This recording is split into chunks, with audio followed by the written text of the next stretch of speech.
வணக்கம் நண்பர்களே and welcome to the 20வது episode of FinWiz the Fridays Fair Chats. போன episode we had dedicated it to credit cards and கண்டிப்பா போன எபிசோட்ல கிரெடிட் கார்டு எப்படி உலகத்துக்கு இன்ட்ரோடியூஸ் ஆச்சு, யார் இன்ட்ரோடியூஸ் பண்ணாங்க, அதோட பெனிஃபிட்ஸ் என்ன அப்படின்றத நம்ம டிஸ்கஸ் பண்ணதை நீங்க கண்டிப்பா பார்த்திருப்பீங்க அப்படின்னு நம்புறேன். இல்ல அப்படின்னா கண்டிப்பா டிஸ்கிரிப்ஷன்ல நாங்க அதோட லிங்க் கொடுத்துருக்கோம். Please do visit. அந்த லிங்கை கிளிக் பண்ணிட்டு போன எபிசோட்ல நம்ம டிஸ்கஸ் பண்ண கிரெடிட் கார்டோட இம்பார்ட்டன்டான அட்வான்டேஜஸ் என்ன அப்படின்னு நீங்க கண்டிப்பா தெரிஞ்சுக்கணும். இந்த எபிசோட்ல கிரெடிட் கார்டோட டிமெரிட்ஸ் என்ன, இதுல என்னெல்லாம் விளைவுகள் இருக்கு அப்படின்றத நம்ம கண்டிப்பா இப்போ பார்க்க போறோம். நான் திரும்ப ரிப்பீட் பண்றேன், கிரெடிட் கார்டு அப்படின்றது பணம் செலவு பண்றதுக்கான ஒரு கருவி கிடையாது. இத பே பண்றதுக்கான ஒரு கருவியா நாம இதை கருதணுங்க. இது எப்படின்னா கையில ஒரு கத்தி இருக்கிற மாதிரி. இந்த கத்தியை வச்சு என்ன பண்ணலாம் அப்படின்னு நீங்க கேட்டீங்கன்னா, அந்த கத்தி யார் கையில இருக்கு அப்படின்றத டிபெண்ட் ஆனதுதான் நம்ம சொல்லுவோம். உதாரணத்துக்கு இது என் மனைவி கையில இருக்கு, இல்லைன்னா என் அம்மா கையில இருக்கு அப்படின்னு வச்சா, என்னம்மா இன்னைக்கு என்ன சூப்பரா பிரியாணி பண்றியா அப்படின்னு நம்ம கேட்போம் இல்லைங்களா? இதே ஒரு டாக்டர் கையில அந்த கத்தி இருந்ததுன்னு வச்சுக்கோங்களேன், அது உயிரே காக்குறது கூட யூஸ் பண்ணலாம். It can save a life. ஆனா அதுவே ஒரு திருடன் கையில இருந்ததுன்னா நம்ம உயிருக்கே பயப்படுற மாதிரியான சூழ்நிலையா இருக்கும். ஆனா கத்தி ஒண்ணுதானங்க, சரிங்களா? அந்த கத்தி யாரு கையில இருக்கு அப்படின்றதுதான் இங்க முக்கியமான ஒரு பாயிண்ட் இல்லைங்களா? சோ இந்த கத்தி அப்படின்றத நான் கிரெடிட் கார்டுன்னு சொல்லுவேன். It is in whose hands. உங்களுக்கு அந்த கிரெடிட் கார்டை ஒழுங்கா யூஸ் பண்ற ஒரு தகுதி இருக்குதா, தெரியுமா, டிசிப்ளின் இருக்கா அப்படின்றத எங்க கேள்வி. ரொம்ப பச்சையா கேட்கிறேன் அப்படின்னு நினைக்காதீங்க. பட் விஷயம் அதுதானே. Okay, that is a truth இல்லைங்களா? சோ த பாயிண்ட் என்னன்னா மை டியர் ஃப்ரெண்ட்ஸ், இந்த மாதிரி கிரெடிட் கார்டு யூஸ் பண்றதுனால என்னெல்லாம் பிரச்சனைகள் வருது அப்படின்றத இந்த வீடியோல நம்ம முக்கியமா பார்க்க போறோம்.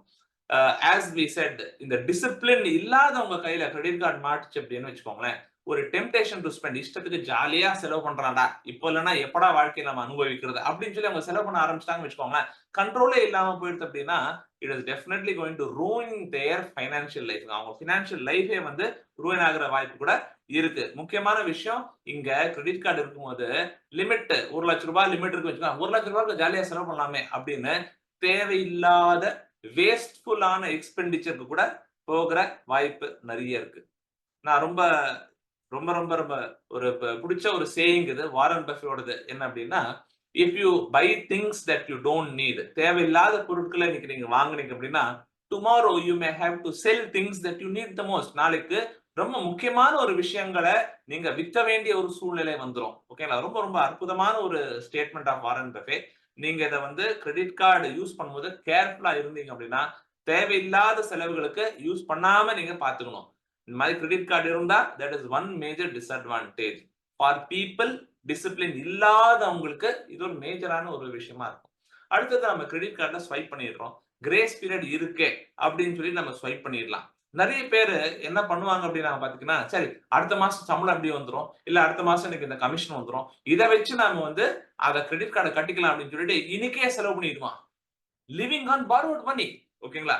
அது நிறைய வாட்டி என்ன ஆகும், வெஸ்டர்ன் கல்ச்சர்ல இருக்கிற மாதிரி living pay check to pay செக்னு வந்துரும். என்ன பண்ணுவான், ஜாலியா கிரெடிட் கார்டுல செலவு பண்ண ஆரம்பிச்சுட்டு அடுத்த மாசம் சம்பளம் வந்ததும் கட்டிடலாம். 5ஆம் தேதி கரெக்டா கிரெடிட் கார்டு டியூ டேட் வந்துரும். 1ஆம் தேதி சம்பளம் வந்துரும். 1ஆம் தேதி சம்பளம் வந்துரும்.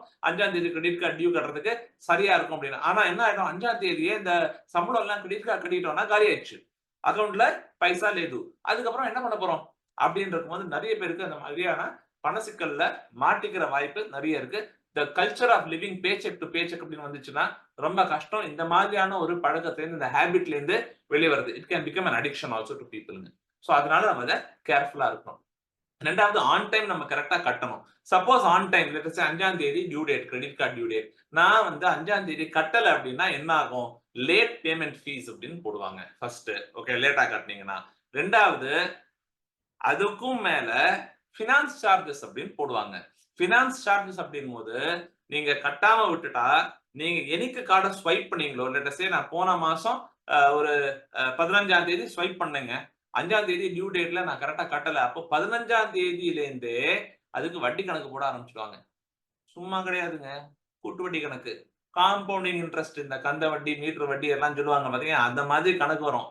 இது மாசம் மாசம் சம் கார்ட்ஸ் டிபெண்டிங் ஆன் நீங்க என்ன கார்டு யூஸ் பண்றீங்க, 2% 3% எல்லாம் வரும். மாசம் மாசம் இந்த மாதிரி 3% போட்டீங்கன்னா ஒரு வருஷத்துக்கு கிட்டத்தட்ட 42%க்கு மேல போகுங்க. சரிங்களா? அவ்வளவுதான் போச்சு கதை கந்தலு.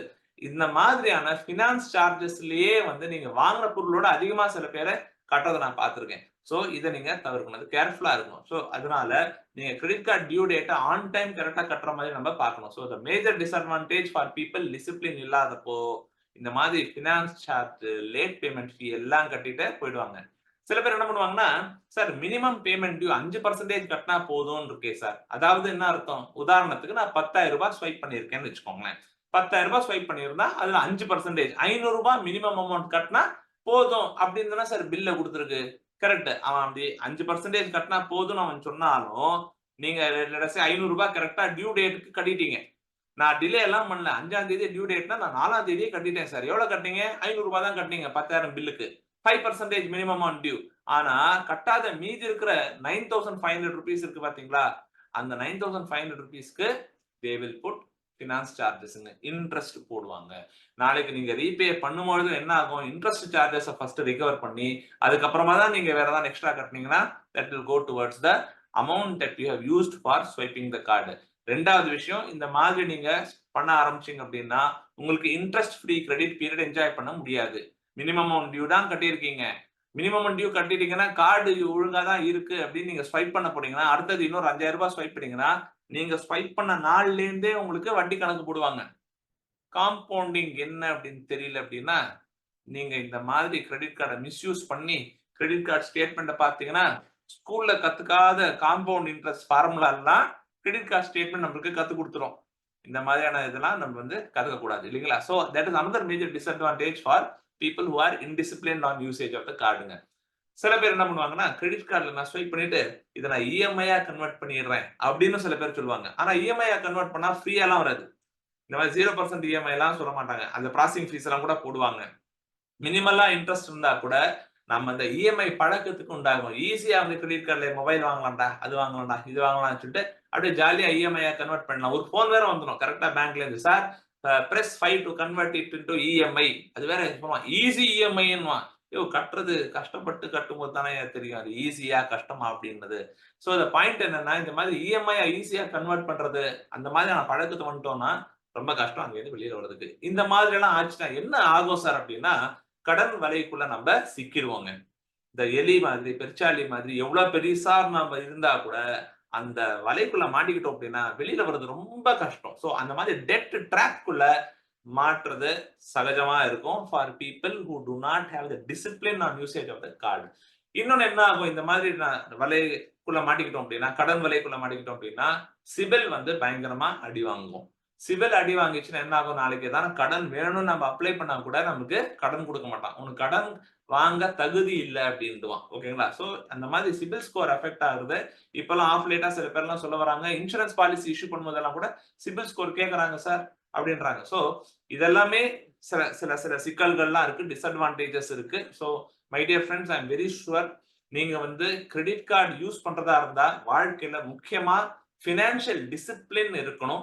அந்த பைனான்சியல் டிசிப்ளின் இருந்தது அப்படின்னா, கிரெடிட் கார்டுல இருந்து இருக்கிற பல பல பல அட்வான்டேஜஸ் நீங்க வந்து அனுபவிப்பீங்க, என்ஜாய் பண்ணுவீங்க. ஆனா அந்த டிசிப்ளின் இல்ல அப்படின்னு சொன்னா, தயவு செய்து கிரெடிட் கார்ட அவாய்ட் பண்ணுங்க. கிரெடிட் கார்ட டிசிப்ளின் இல்லாதவங்க யூஸ் பண்ண ஆரம்பிச்சாங்கன்னா, அவங்களோட பர்சனல் பினான்சியல் லைஃப் வந்து ரூயின் ஆகிற வாய்ப்பு நிறையவே இருக்கு. நான் இதெல்லாம் ஒழுங்கா தான் சார் பண்றேன் அப்படின்னு சொன்னா கூட, இன்னொரு ஒரு சின்ன ஒரு சிக்கல் இருக்கு. சில தடவை இத நாங்க நிறைய பார்த்திருக்கோம். தேர் ஆர் இஷ்யூஸ் தட் இந்த கிரெடிட் கார்ட மிஸ்யூஸ் ஆயிருக்கு. தவறுதலா வேற சில இடங்கள்ல இந்த மாதிரி கிரெடிட் கார்டு யூஸ் பண்ணியிருக்காங்க. நான் யூஸே பண்ணல சார். அப்போ அந்த கிரெடிட் கார்டுல அவங்க மென்ஷன் பண்ணியிருக்காங்கல்ல, இந்த கார்டு நம்பர், எக்ஸ்பைரி டேட், பின்னாடி வந்து இந்த சிவிவி எல்லாம் இருக்கும். இந்த மாதிரியான இன்ஃபர்மேஷன நாளைக்கு இன்னொருத்தர் வந்து தவறா யூஸ் பண்ணி ஃப்ராட்ஸ் நடக்கிற வாய்ப்பு இருக்கு. இந்த மாதிரியான ஃப்ராடுலன்ட் யூசேஜ் ஆகாம இருக்கிறதுக்கும் சில விஷயங்கள்லாம் நீங்க கவனமா இத கார்ட புரொடெக்ட் பண்ணிக்கணும். கார்டு புரொடெக்ஷன் பாலிசி பிளான்லாம் இருக்கு. சப்போஸ் உங்க கார்டு எங்கேயான மிஸ் ஆயிடுது அப்படின்னா, தயவு செய்து எங்கேயான இந்த கார்டு நம்பரை நோட் பண்ணி வச்சுக்கோங்க. சோ தட் அந்த பேங்க்குக்கு ஃபோன் பண்ணிட்டு என்னோட கிரெடிட் கார்டு நம்பர் இது தொலைஞ்சு போச்சு, இம்மீடியட்டா அதை பிளாக் பண்ணிடுங்க அப்படின்னு நீங்க இன்ஃபர்மேஷன் கொடுத்தாதான் அந்த அதை இதை பிளாக் பண்ணுவாங்க. ஏன்னா நீங்க இதெல்லாம் இருக்கு, டபுள் ஃபேக்டர் வெரிஃபிகேஷன்லாம் இருக்கு. இப்ப நீங்க கார்டு யாராவது மிஸ்யூஸ் பண்ண வாய்ப்பு இல்லாம இருக்கிறதுக்கு நிறைய பண்ணியிருக்காங்க. ஆர்பிஐ ரெகுலேஷன்ஸ் ஓரளவுக்கு நிறையவே ஸ்ட்ராங் ஆயிருக்கு. பட் ஆனா இன்டர்நேஷனல் டிரான்சாக்ஷன்ஸ் எல்லாம் இந்த மாதிரி நடக்கிற வாய்ப்புகள் இருக்கு. ஸோ அந்த மாதிரி எதான மிஸ்யூஸ் ஆச்சுன்னா, ஃப்ராடுலன்ட் யூஸ் ஆச்சுன்னா it can hurt you. So அதனால கொஞ்சம் கேர்ஃபுல்லா இருங்க whenever you are using credit cards. So நாம வந்து லாஸ்ட் எபிசோட்ல அட்வான்டேஜஸ் என்னன்னு பார்த்தோம். வாட் ஆர் தி டிமெரிட்ஸ் அப்படின்னு பார்த்திருக்கோம். அடுத்த எபிசோட்ல இத கேர்ஃபுல்லா யூஸ் பண்றது எப்படியெல்லாம் நம்ம யூஸ் பண்ணலாம், கிரெடிட் கார்டு யூசர்ஸ்க்கு முக்கியமான சில இம்பார்ட்டன்டான குறிப்புகள், important points to be remembered for all credit card users என்ன அப்படின்றத அடுத்த எபிசோட்ல பார்க்கலாம். Till then take care, good bye, Jai Hind.